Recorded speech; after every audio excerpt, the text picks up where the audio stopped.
Yeah, no barking for you. That's no so barking. Well, do you want to see where the magic happens upstairs? Absolutely. Okay. We're inside the palace with the once reigning queen of reality TV. This is the glam room. Oh my gosh. Bethenny Frankel, the grand dame of Bravo's iconic Real Housewives of New York, has had a busy retirement since leaving reality TV.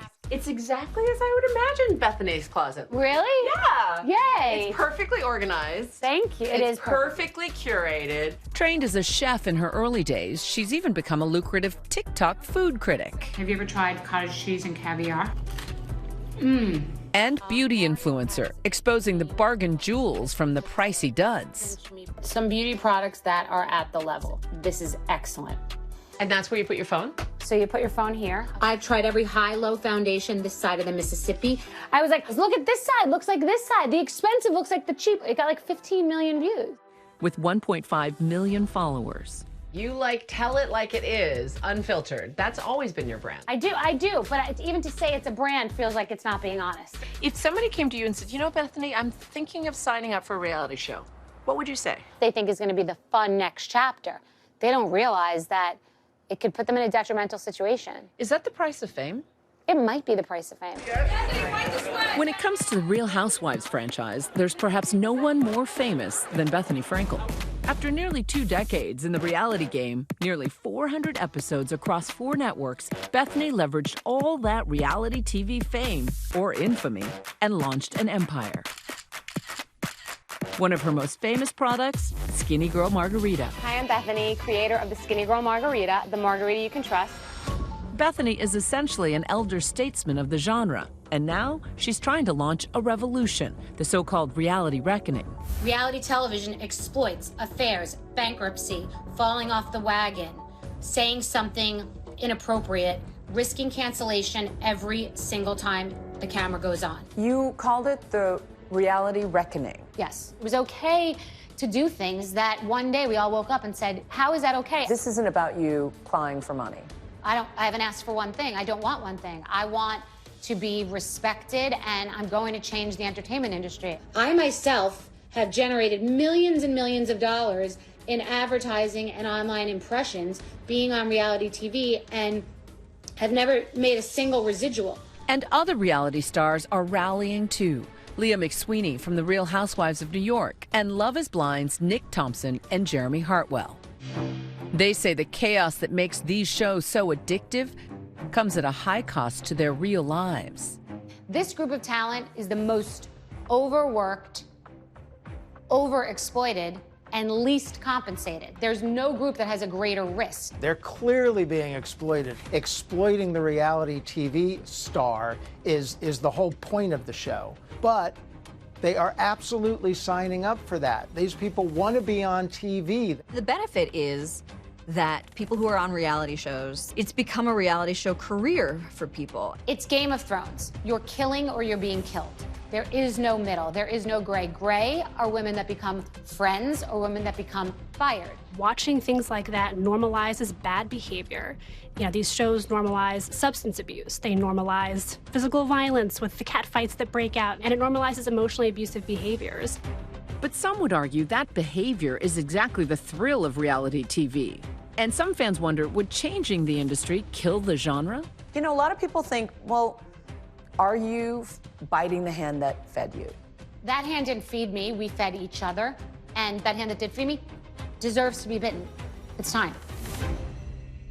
Bethenny's trademark brashness that put her at the forefront of this fight also helped spark her television career in 2005 on the Martha Stewart spin-off of The Apprentice. You're looking for a star and someone who has total potential. She parlayed that into a role on the original cast of The Real Housewives of New York. I want to be a household name, like a modern, healthy Martha Stewart. Her unfiltered and unapologetic persona, a ratings bonanza for Bravo for years. Mention it all. Mention it all. May my heart be your shelter and my arms be your home. Her wedding back in 2010 at the time was the highest rated event Bravo had ever broadcast. I went through a 10-year horrific divorce, and that marriage is being exploited and monetized and sold to so many different entities. Early on, Bethenny says she knew nothing about business. In her first contract, she agreed to a season-long salary of $7,250 and no residuals. I know that my content is all over the world that I did 15 years ago, before I ever knew that there would be a Peacock streamer or any streamers or GIFs or memes or anything, YouTube clips, social media. So we signed our lives away, not realizing where it would be distributed for decades to come. The idea of residuals is every time your episode plays again, you get a little tiny bit more money. And the more popular your show is, the more it's going to get played again. Rich Schoenstein has an expertise in entertainment contracts. He doesn't represent Bethenny, but says that the old ways are outdated. The person who comes on a show in the first instance is not given residuals. And I bet at the start of reality television, nobody thought that was strange. The industry has changed. The technology has changed. So it does create a new landscape. Those original contracts will still be enforced according to their terms. They have to be renegotiated or amended by the parties if the parties want to change them. Bethenny still managed to strike gold during her time on the show. I've never been great at contracts, but I've always been good at concepts. So I agreed to the money, but crossed out the part where they could take a percentage of my future business. Little did I know that I was the only one who crossed that part out. I mean, really cashed out big time. That savvy move allowed her to keep all of the reportedly $100 million payout from her sale of Skinny Girl in 2011.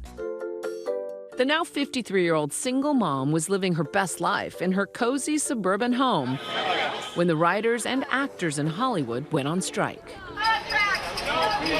What is it that makes labor issues so hot right now? There's a big thing going on in society about exploitation overall. People just are starting to open their eyes and realize what's okay and what's not okay. Reality television needs a systemic overhaul and a governor and possibly a union. I was just talking about the strike in general that was going on. You have to think about your work as work. You have to sort of think about the fact that, like, you are being exploited, that your conditions could be better, and that somebody has the power to make your conditions better. You know, a lot of these entry-level reality show contracts, they don't pay very much at all. Surprisingly little. And I think the performers are saying that's not right. We should be paid more. And if it takes a union to get us that, then that's what we want to do. Page Six showed the moment at BravoCon this year when Andy Cohen, host and executive producer of the Real Housewives franchise, was asked about the reality reckoning. We need to talk about reality reckoning and Bethenny Frankel. No, I don't want to talk about that. What I think is, I live in the joy that these shows bring people. And I think we all do. You were good friends with Andy Cohen. He literally made you a star. He didn't make me a star. He made himself a star on the backs of all of these women. I'm sure I've surprised and disappointed Andy Cohen, and he really was a big fan of mine as a housewife. Andy knows that I'm right on so many levels, otherwise he wouldn't all of a sudden be making this whole franchise about joy. Impact reached out to Andy Cohen. His team declined to comment. How much do you think the industry has responded to you? I think that Bravo is now seeing it very clearly. They're making a lot of changes. And not just Bravo, this is the entire entertainment industry. They've awakened, and no matter what, a change has been made and will continue to be made. Our thanks to Juju. You can watch the full episode of Impact by Nightline, Reality Reckoning, on Hulu. Hi, everyone. George Stephanopoulos here. Thanks for checking out the ABC News YouTube channel. If you'd like to get more videos, show highlights, and watch live event coverage, click on the right over here to subscribe to our channel. And don't forget to download the ABC News app for breaking news alerts. Thanks for watching.